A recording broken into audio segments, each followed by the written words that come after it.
The only limitation is truly in our mind. We can go and conquer the world, and yeah, it's not going to be easy, and that's where you build the drive and the resiliency. But anything that we want is attainable. Welcome to today's episode of the Seven Figure Journey podcast. Today, we have the privilege of talking with Amanda Villarreal. And she is calling out of, Kansas City Chiefs. So I Overland just Park. remembered that. Yeah, Overland Park. Overland Park, yeah. So we're excited to have her on the call. Plex Capital is her business. And Amanda, welcome to the show. Thanks for joining us. Thank you. It's such a pleasure to be chatting with you this morning on a Friday. I don't know when this will be dropped, but it is a beautiful day here in Kansas City, and just such a pleasure to be on your show, David. No, I'm delighted to have you on. We love talking with entrepreneurs. They just have such a spirit and energy about them because we're pushing to solve things others haven't solved, or we're pushing to create a life that we'd only dreamed about before for us and for our team. And I'm excited to hear about yours. Tell us just a little bit about Plex Capital, what you do, why you chose to go this way, and then how did you get to this place you're at right now?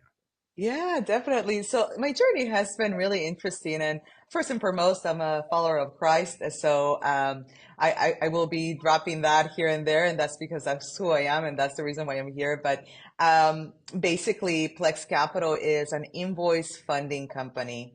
So when you think about the ecosystem, first and foremost, I'm in an industry that is so much needed. When you think about the economy runs on credit everywhere, right? We've established that, and I think everyone knows that without credit, without capital, there's not much that you can do. And so, what we do here, we finance businesses in the B2B space, so business to business, and we finance their receivables so they can solve all of those cash flow problems. So when you think about any company that is selling to another business, either product or services, and they say, you know what, I can go and sell to Walmart, but Walmart doesn't pay me until 120 days, and will that create such a cash flow issue for me? What am I going to do? The bank doesn't give me a loan, or maybe I'm being under served by the bank because I don't have enough capital or collateral or assets.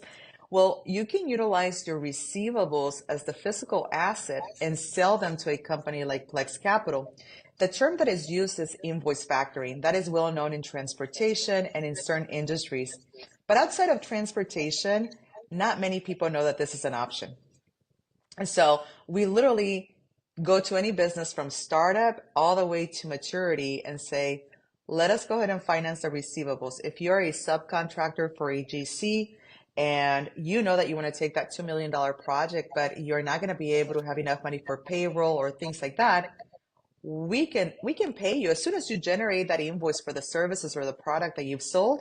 We can take that receivable, underwrite the whole thing, make sure that everything is in order, and we're going to be basically looking at the contract, the sale of the services or the product, and the credit worthiness of the customer. So in this case, the GC or Walmart or whomever it is that our client's customer is, we'll be underwriting their commercial credit to ensure that they're good payers.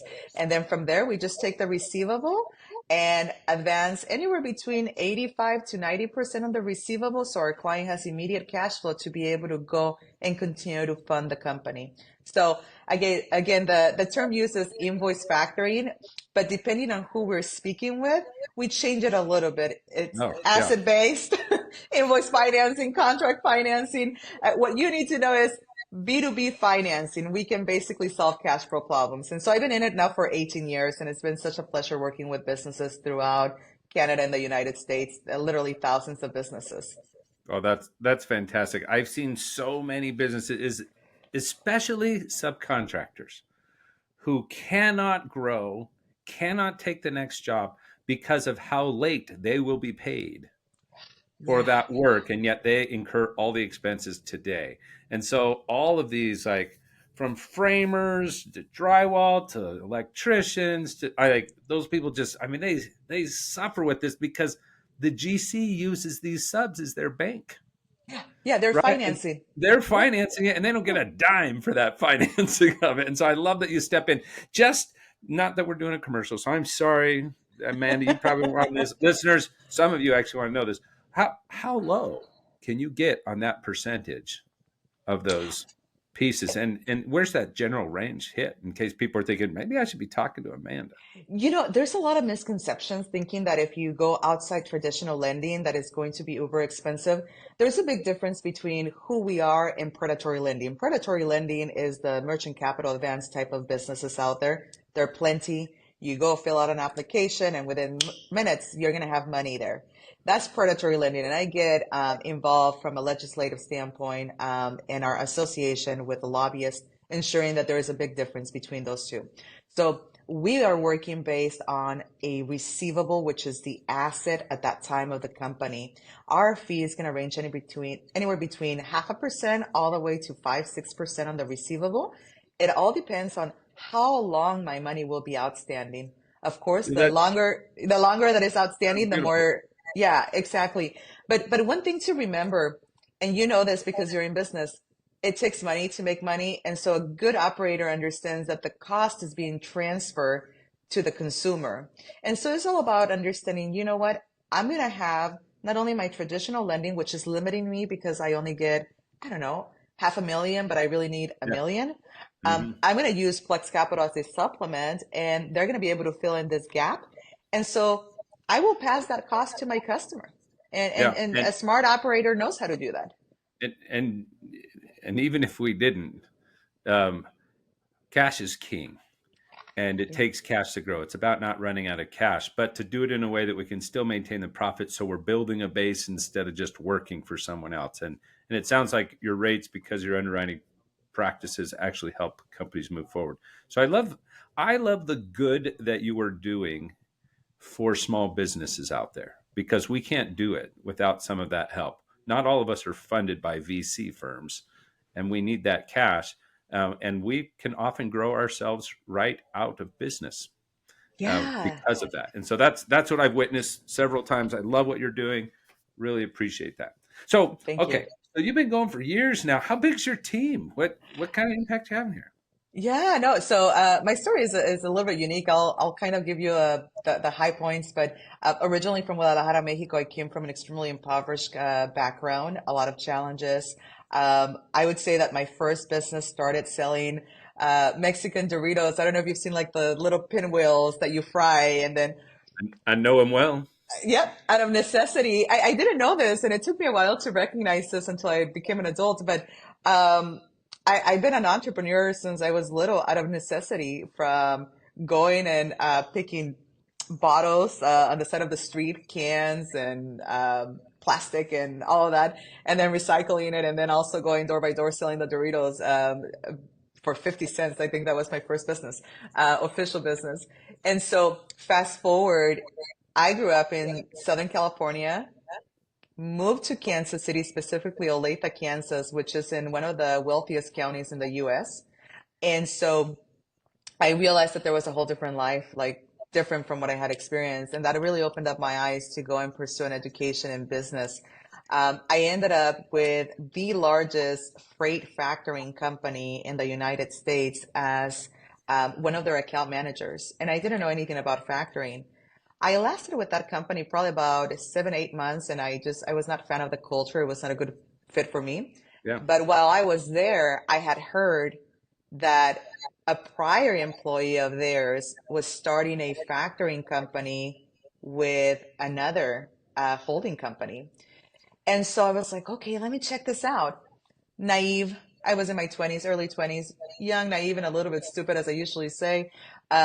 I went and applied for the account manager position.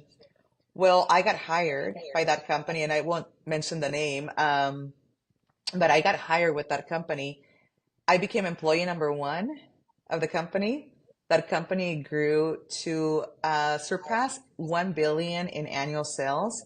I became second in command. My business partner now, Josh Good, was the general manager.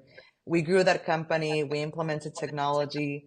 We were literally the first ones to be with trucking companies. As soon as the trucking company would submit their information to the federal motor carrier, our company was the first one on the phone with them. There was no one else that could beat us as fast.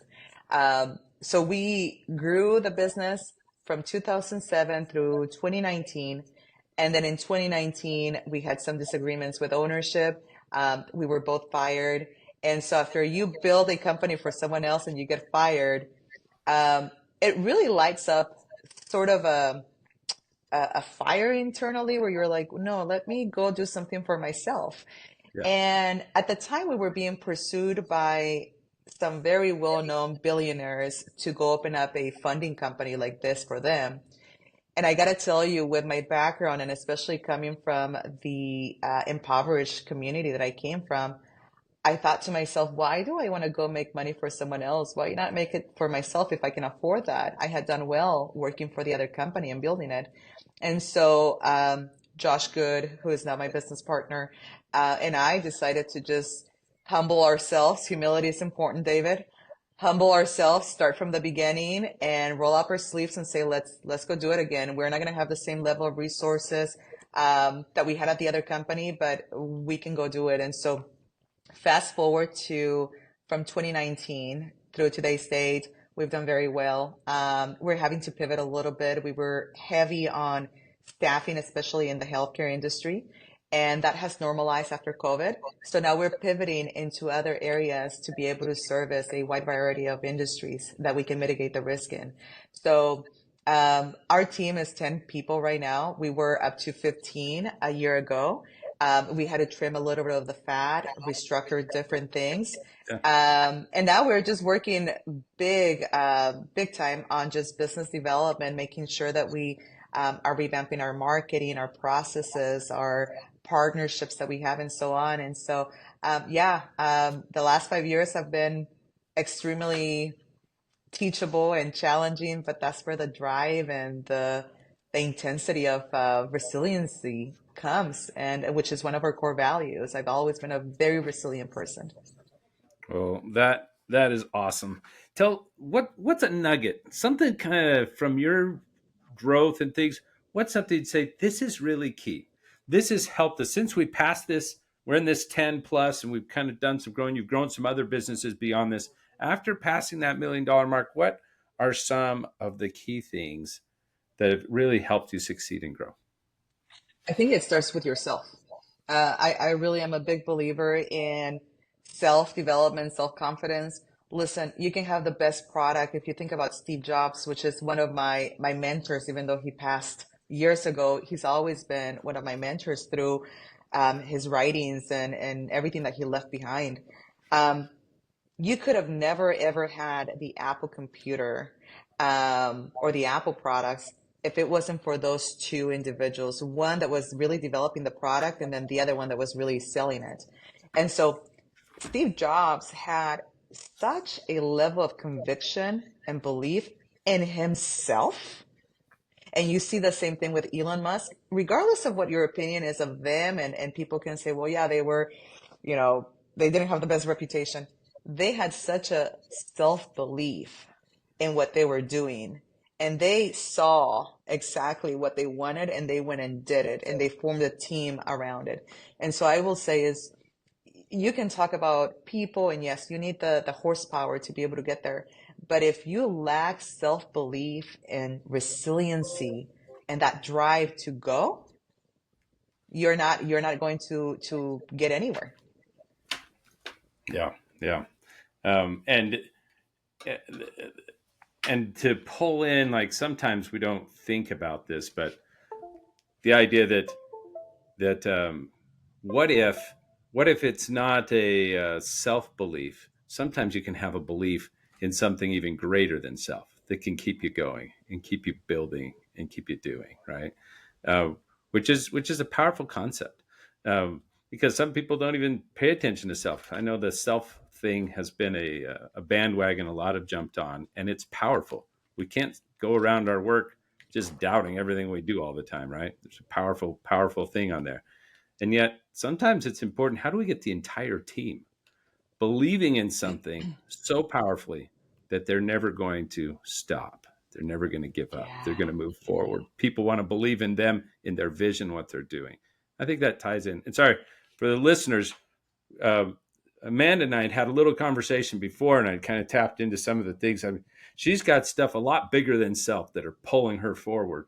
That is a source of that growth. And she mentioned on there, she has a belief in God, a belief in Christ, a belief that we should be doing something better.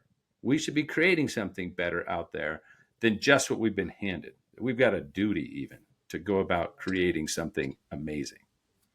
David, I think that when you come into the world, you're told that the world is a certain way, and you just go with it. And I think that's the majority of people, right? Here in America, we're taught that, hey, you got to go to school, get a good education so you can get a good job, good benefits, and so on. David, that's a story we've been told, and a Yeah. lot of people bite into it. And by the grace of God, my eyes have been open, which I believe that for the longest time. That's the reason why I was with the corporation that I was with for so long. Um, the world is what you make out of it. And I think that that source that I refer to, which I believe is God, and I have a close relationship to him, and I'm not perfect, um, continues to tell me and push me that he created me for something greater. Making a few millions, it's kind of making a few $100s. Like, that's not what I want. I certainly want to get to the $1 billion mark, and people might look at me and be like, oh, I don't care what people think. I know what I'm capable of. It might take me 20 years. It doesn't matter. It doesn't matter. So long as I have the health and to be able to do it, I can do it. And I know in my heart that I was created for so much more than this. I love that. So, again, the nugget to build something great, which you have done already once, and now you're doing it again. In fact, your little Dorito sales, that was something great for a small child to begin with. You've done this several times in life. To build something great, you got to start with self. You've got to figure out, who am I? What am I about?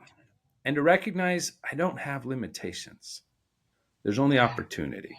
And how do we begin to build that? And that belief and kind of returning to it, because let's be honest, the entrepreneurial journey, you get beat up, right? Right? I see you It laughing. is, yeah. Well, I'm Latina, so sometimes I use colorful words, not often, but to express what I'm thinking. And so, yeah, it is tough. It is tough. And I'm a single mom. I have a 21-year-old son and a 10-year-old that I absolutely adore, and I want to give all my time and attention. But my job is to raise them and also to create generational wealth, because where I came from is not where they're going to be. And so I have this passion to just create something bigger than what I've been given at birth. Yeah, yeah, I love that. Um, so there's a nugget for us. Figure out who we are, get clear, strengthen it. And you said it. You've got to have the health, you've got to have the passion and the reason, you've got to have your why, and keep returning to it. As things get tough, keep returning to it, draw strength from it. If you have a belief in God, draw strength from that. Draw strength from everything around you. Like, let's just pull it from wherever it is, because we're going to need every ounce of energy we can get. Yeah, So yeah, there's a beautiful nugget. Now you're here. 10 employees is actually a tricky spot. And like you've run companies a lot bigger than that. But 10's tricky because you're straddling right on this have to do everything, building all the stuff, but wishing I could work on the next thing. But there's so many team members who need help. There's so many customers who need help. We're kind of in the business while we're wishing we could work on it. And it's a tight spot. That's a key point, is right at 10. 30, there's another one, but 10 is a critical one. How are you doing in that space? And how could we help? Maybe we use a little time on this call to just yeah. help you moving forward. Yeah, I think it's focus is what comes first, right? And Yeah. you got to have clarity on that. And so for me, the biggest challenge that we have right now, David, is that we're heavy in operations. So underwriting, customer service, and business development is slim. And as you know, a successful company, you need to have a lot more individuals in revenue generating activities versus operations. Operations is critical, of course, but as you're trying to grow your business, the revenue generating activities are the most critical parts of the business. And so that requires good business development people with a good business development strategy. And I would say that that is the biggest challenge that we're facing right now. I'm a salesperson. I'm a business developer. I can sell you whatever it is that I want to sell you, even if you don't need it. And I think that's just like in my blood, and I love it. And I love marketing, and I love all of those things. Um, Operations, I don't want anything to do with operations, even though it's necessary. But I would say that the biggest challenge right now is trying to get a little bit more balance on bringing more of the business development um, members versus being heavy on operations. And Yeah. so that is the biggest challenge. And yet, when do you have time to do that? And where are the resources for it? Because there's these demands and they pull in all sorts of directions. Why isn't there a Plex Capital that capitalizes just on dreams and only takes a small portion instead of 50% of our company or 40% or 60%? Yeah, Right? Like yeah, that's what the VCs do. They're like, we buy on dreams, but yeah, we take most of the dream away from you in the yeah. process. Yeah, it happens. You know, how many successful exits you've seen where you see the founder and he like all the lights are on him and he's taking like the smallest chunk of the It's got the deal. smallest truck, Yeah. but they did help them to grow. But there's a better way. So you're bootstrapping this. You're kind of building as you go, and you're figuring out like a lot of us. Um, Yeah. and it's not just cash because we could probably pull the cash off. It's time and it's focus. I think it's time and focus and talent. Yeah, I, I think Napoleon said it best, like you can't go to war without the horses. And, uh, you know, you can have the best strategy, but if you don't have the horses, if you don't have the horsepower, you're not getting anywhere. And I think that as I've developed myself in this industry and in the business world, that's one of the things that I learned the most is I gotta have the right people. I just okay, have to. And I gotta demand from them the best of their best. They just can't come in and check the boxes. I can't yeah. have people like that. Imagine at that company you were at, if their first employee wasn't great, Yeah. their first Yeah. two weren't great. It's Oh, they just would have closed. Yeah. they would If it, close. yeah. If they had a great opportunity, a great market, and they had okay team members, it would just hobble along. Yeah. Yeah. They could have an okay opportunity in an okay market with great team members, and it'll take off.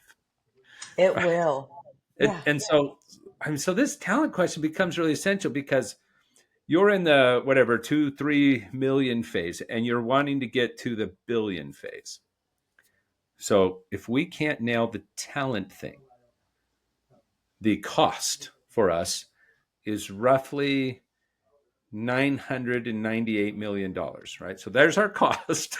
If we can't figure this piece out right now there'll be other pieces along the way, but the rest of it doesn't show up unless we get this thing. If this is the Yeah. issue you want to play with, you're right. And it sounds like we've got some talent on the sales side that we're looking at building. How do we get this revenue generating side? I don't know on the operations side if we have two people in a role or working around together that because they're okay talent, it takes two of them to do, or Yeah. three because one of them's bad talent. And so the two are working around them and doing all the extra energy to get work done because they just don't fit in what we're trying to do. And they're not tapping into that internal, I can do anything. We can Yeah. go create amazing stuff. They're not believing. And that holds them back. They're clocking in, clocking out.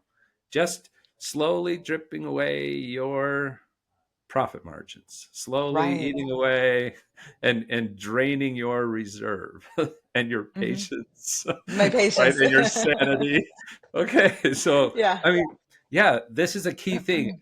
Right at 10, it's people and processes. These are the two things we have to figure out, right? That's what Yeah. you've seen.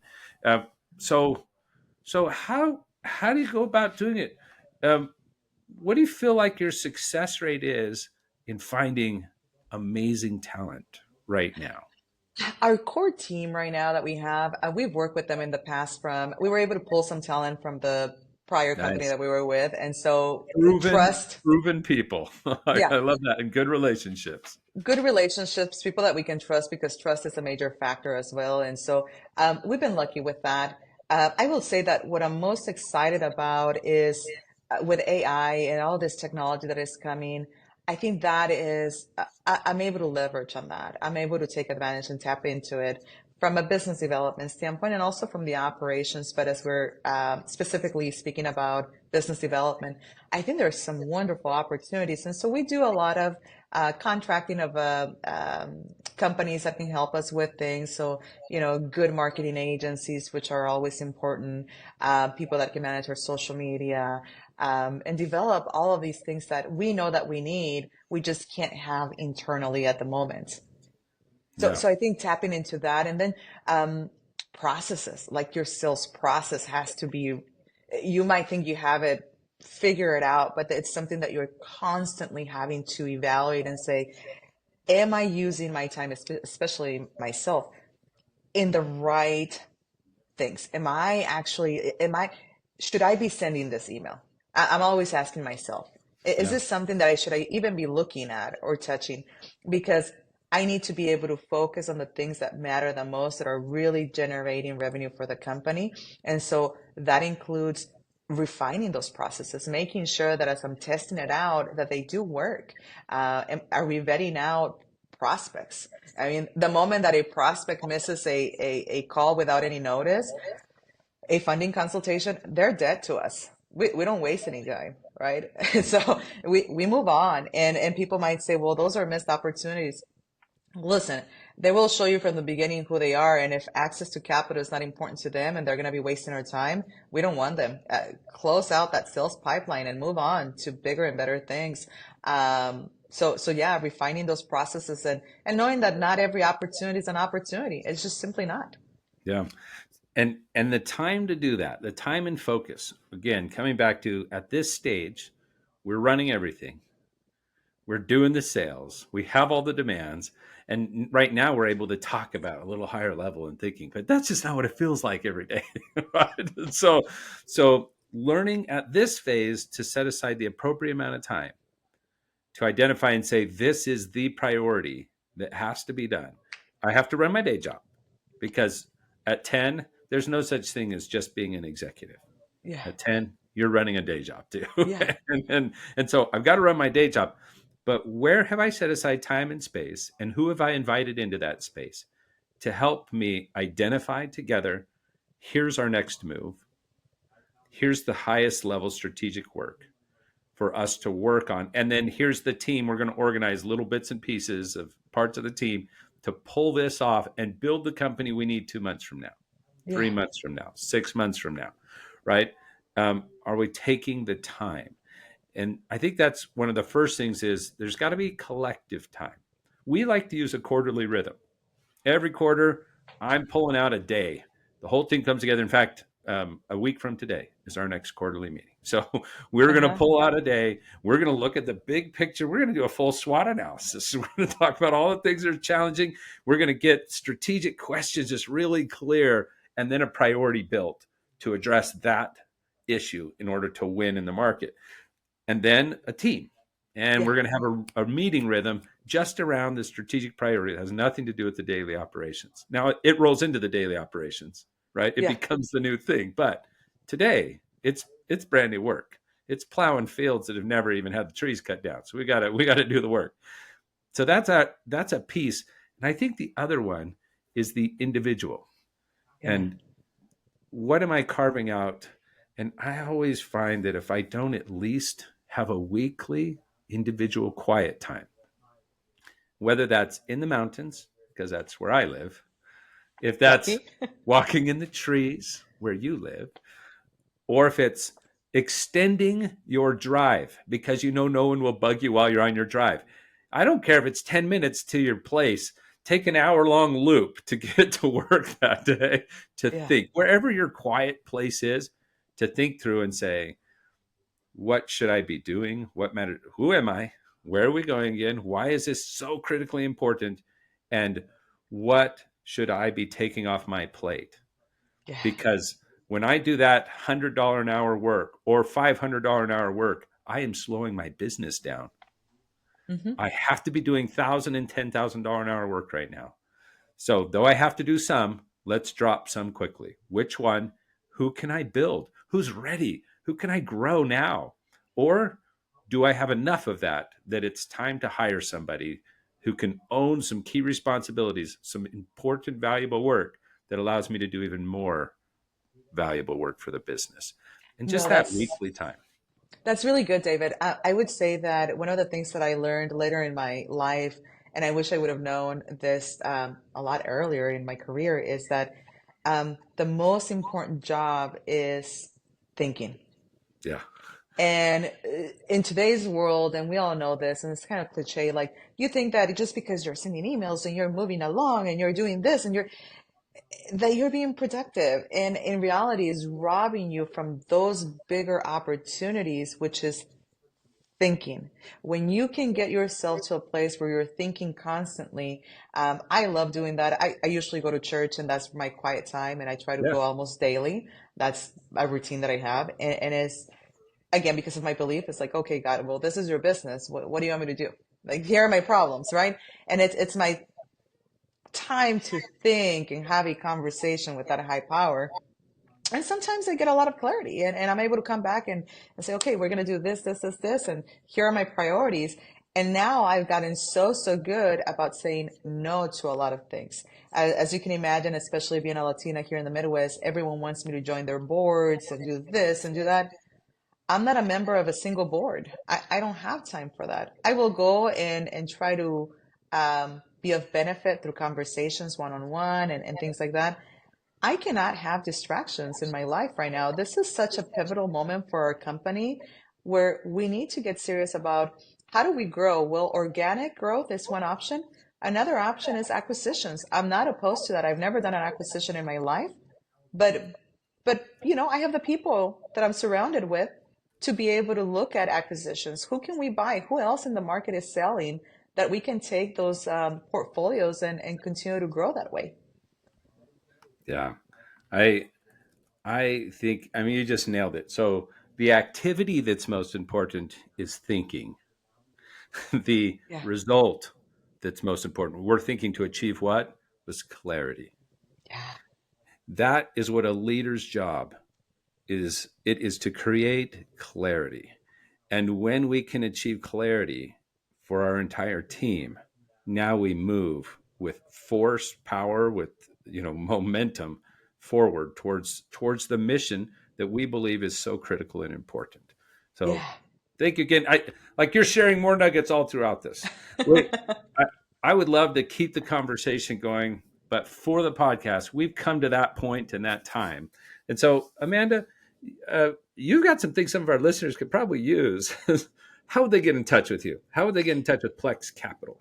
Yeah, so anyone that wants to learn more about our company and the services that we offer, they can go to Plex Capital. And again, I'll emphasize this with a P as in Peter, because we do get a lot of people that say Flex, P, Plex, plexcapital.com. And then you can also go to LinkedIn. There has been a number of articles written about my business, my life. So if you just type Amanda Villarreal, you're going to find me anywhere that you go. Amanda, Plex Capital, Kansas City, you're going to get a number of articles and my social media and my website and so on. So please feel free to reach out. And it's been a pleasure speaking with you, David. Uh, Thank you for having me. I've also just enjoyed having you on the show today, and that wraps up this episode of the Seven Figure Journey podcast. And we're grateful for the entrepreneurs that are making a difference in this world. Keep striving, keep learning, keep growing, and keep caring. Until next time.